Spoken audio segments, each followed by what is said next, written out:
Los criminólogos dicen que no existe el crimen perfecto. Lo que existe es el crimen mal investigado. Siempre, en cualquier investigación, aparece una pista clave que lleva hacia el asesino. Encontrémosla juntos, repasando este caso abierto. Hola a todos, mi nombre es León, y en cada video repasaremos todos los detalles de los más terribles casos criminales. Antes de empezar, no te olvides de suscribirte y dejar tu me gusta para que puedas seguir trayéndote el mejor contenido de investigación. Recuerda también activar la campanita, ya que estaré subiendo videos 3 veces a la semana. Empecemos. El caso de Julie Barniok.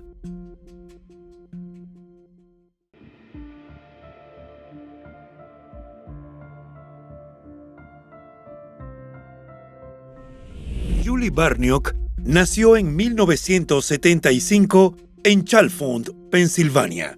Era la mayor de las 3 hijas que tuvo la pareja formada por Joseph y Gloria Barniok. La jovencita creció en su Chalfont natal, rodeada de su familia y de los lugareños a quienes conocía. Fue descrita por sus amigos como una chica muy simpática que se ganaba el corazón de todos.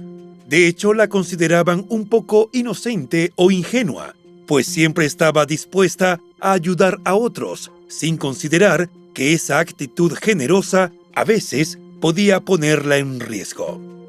June Burr, una de sus mejores amigas, recordó que cuando se mudó a Chalfont, estando en 4º curso, se sentía bastante incómoda por el cambio de vida y de colegio. Sin embargo, relató que no le fue tan mal, gracias a que cuando estaba en el patio de recreo, mirando a todos esos chicos desconocidos de su edad y sintiéndose un poco perdida, Julie se acercó a ella y le ofreció su amistad.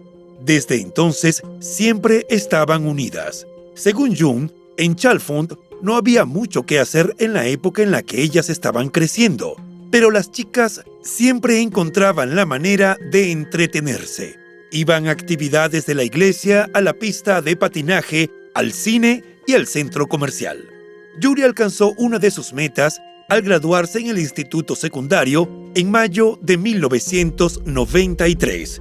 Ese era un logro importante y un punto de partida para su futuro, pero ella todavía no tenía claro cómo quería construir ese futuro. Por eso, a diferencia de June y de otros compañeros que se fueron de inmediato a diferentes universidades, Julie no estaba segura de qué carrera quería estudiar. Mientras esperaba organizar mejor sus pensamientos y proyectos, decidió trabajar por un tiempo. Así, podría ganar algún dinero, que no le vendría nada mal, mientras decidía su próximo paso. Fue así como Julie se dedicó al cuidado de niños y viajaba en tren a Filadelfia para trabajar. En esa época empezó a visitar con frecuencia South Street, un barrio de Filadelfia conocido por su ambiente bohemio, punk y alternativo. Para aumentar su atractivo, ofrecía una variada mezcla urbana de tiendas, bares y restaurantes. Todavía en la actualidad, South Street es una de las mayores y más destacadas atracciones turísticas de Filadelfia.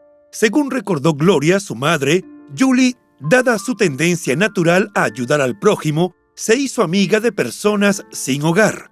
Así fue como conoció a Brian Todd, un chico de 23 años que parecía no tener vivienda fija y con quien solía juntarse en South Street.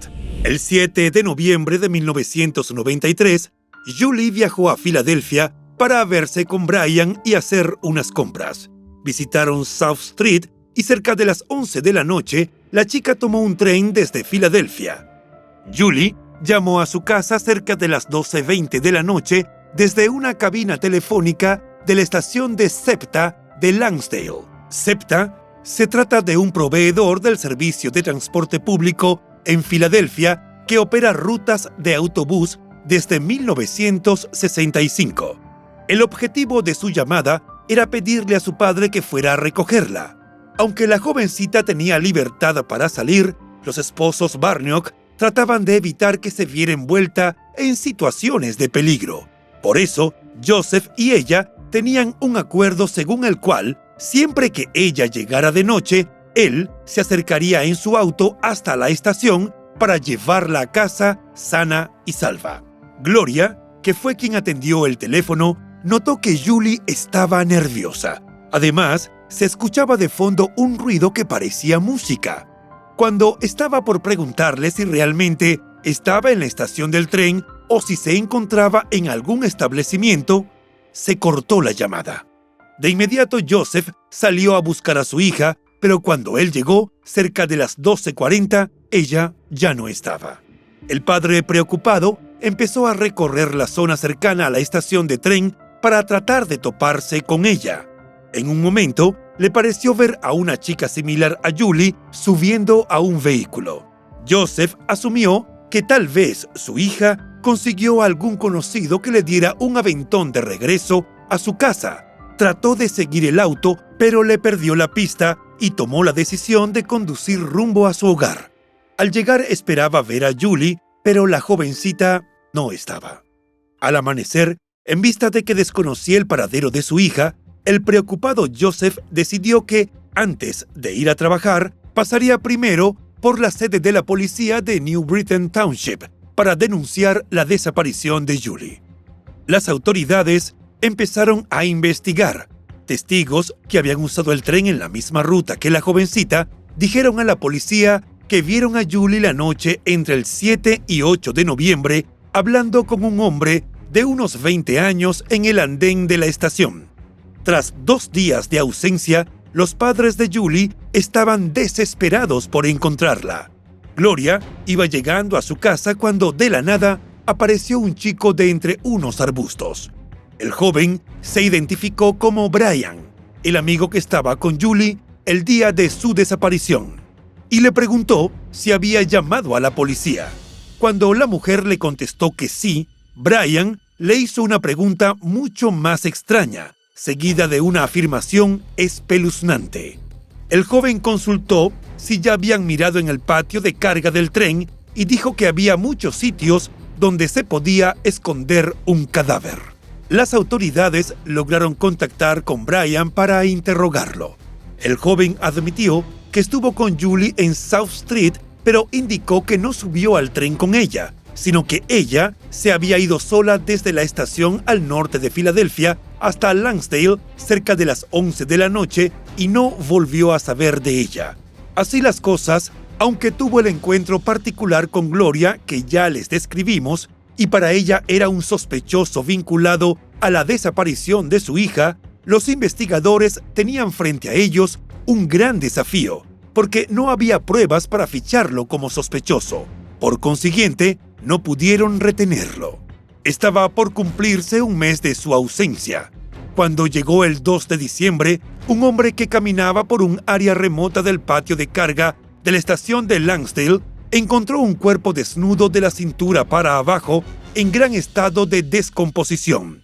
El sitio del hallazgo, que estaba cubierto de maleza, era conocido como un lugar habitual para personas sin hogar. La noticia corrió como pólvora. June, la amiga del colegio de Julie, recordó esos días. Inicialmente, nadie en la localidad quería hablar de la desaparición porque era un asunto doloroso y difícil de abordar. A ella misma sus padres se lo ocultaron hasta que un día, cuando su padre regresó del trabajo, le informó que Julie estaba desaparecida y para ella fue una noticia muy desalentadora. Ese 2 de diciembre, mientras miraba televisión, June dijo que sintió como si su corazón se partía, dio un grito y sus padres fueron corriendo a ver qué le ocurría. En ese momento, en uno de los noticiarios, estaban mostrando un patio de cargas de trenes diciendo que hallaron un cuerpo y que estaban bastante seguros de que se trataba de Julie. Una vez que se hizo el levantamiento del cadáver y que se tomaron las pocas evidencias disponibles en el lugar, todo fue remitido al equipo de expertos forenses. El informe de la autopsia reveló que el cuerpo hallado con la cabeza aplastada era el de Julie. El análisis determinó que fue un traumatismo craneal por objeto contundente lo que ocasionó su muerte. En consecuencia, el caso de desaparición se convirtió en una investigación por homicidio. La noticia causó consternación en la ciudad. Las amigas y conocidas de Julie comenzaron a sentir un intenso temor de salir, pues pensaban que si alguien fue capaz de quitarle la vida a ella, que era tan amistosa, todas estaban en peligro. Es que para ellas era imposible pensar que alguien quisiera borrar de la faz de la tierra la sonrisa de Julie. La policía intentaba hallar pistas, pero un detalle hacía más difícil la tarea de los investigadores. En un lugar como el patio de carga de trenes abundaban los objetos contundentes y superficies con las cuales pudo ser golpeada la jovencita. La falta de evidencias físicas también fue otro tropiezo importante que tuvieron los investigadores. El cuerpo había estado expuesto a los elementos durante 3 semanas y en condiciones climáticas realmente severas. Por eso el estado de descomposición era mayor y muchas posibles muestras se degradaron, pues hubo lluvias y gran humedad, entre otros. En medio de las dificultades que ya mencionamos, había otra mayor: la falta de sospechosos o personas de interés en la desaparición de Julie, además de su aparente novio sin hogar, contra quien no había pruebas de ningún tipo. Según una reseña hecha por The Right Shoe Podcast, Arthur Bowmer fue una vez considerado sospechoso, ya que era camillero en el hospital de Doylestown al mismo tiempo que Julie era paciente allí en el año 1992. Por cierto, no se informó cuál era el padecimiento de la jovencita que la hizo acudir de forma relativamente frecuente al centro de salud. El nombre de Arthur se relacionó con varias víctimas femeninas. De hecho, fue acusado de la muerte de la atleta universitaria Amy Wheeler, cuyo cadáver fue hallado en el norte de Filadelfia en 1996. También era sospechoso del asesinato de María Cabueno, cuyos restos óseos fueron hallados en un bosque del municipio de Tinicum el día de Año Nuevo, según el podcast. Sin embargo, no había pruebas suficientes para acusarlo de la muerte de Julie. El hombre permanece actualmente en el corredor de la muerte. Otro sospechoso era Scott Hutchins. Este hombre fue condenado en 1995 por intento de asesinato en el apuñalamiento de Karen McKinney del municipio de Hilltown. La agresión cometida por Scott ocurrió en la estación de tren de Lansdale el 31 de enero de 1994. Scott tenía 23 años en 1993, era residente del municipio de Hatfield y vivía en los apartamentos Valley Stream en el momento en que Julie fue asesinada. Sin embargo, no había elementos concluyentes contra ninguno de los sospechosos. Por ende, nadie fue apresado por el caso de Julie. Los años transcurrieron y el caso seguía abierto, pero a falta de pistas, se enfrió. En el 2001, tras 8 años de investigación, los detectives del distrito de Lansdale y del condado de Montgomery todavía no habían encontrado las pruebas clave que podrían resolver el asesinato de Julie. Sin embargo, aclararon en una rueda de prensa que eso no quería decir que no lo estuvieran intentando. Los detectives del distrito James L. Waltrop y Justin D. Bonaventura ofrecieron una rueda de prensa con la esperanza de que la atención de los medios de comunicación sobre el caso pudiera ayudar a que las piezas que faltaban aparecieran y se lograra armar el rompecabezas entero. Para ese momento, Joseph, el padre de la jovencita, que tenía previsto asistir a la conferencia de prensa, canceló su participación y señaló en una conversación telefónica que él y su familia confiaban en que el caso se resolvería. Dijo sentir esperanza por recibir justicia en nombre de su hija, pero aclaró que el tiempo no había curado las heridas emocionales, por lo que él y su esposa habían preferido no figurar en los medios de comunicación. Aclaró que en su hogar se sostenían con fe y oración, pero que un cierre sería la respuesta a esas plegarias que tanto habían rezado. El detective James explicó que parte del misterio estaba en lo que ellos llamaban el tiempo perdido, es decir, los minutos transcurridos entre el momento en que Julie bajó del tren, el momento en que llamó a su padre y la llegada de Joseph a buscarla. Añadió que las declaraciones de los testigos indicaban que Julie abandonó la estación de tren voluntariamente, por lo que no era posible confirmar o negar que se trató de un secuestro. Dijo que una vez que se resolviera este misterio, la policía y la familia de Julie no tardarían en encontrar una resolución. Los investigadores reiteraron que el día en que fue vista por última vez, había entre 30 y 40 personas en el tren, y los testigos dijeron haber visto a Julie hacer una llamada telefónica.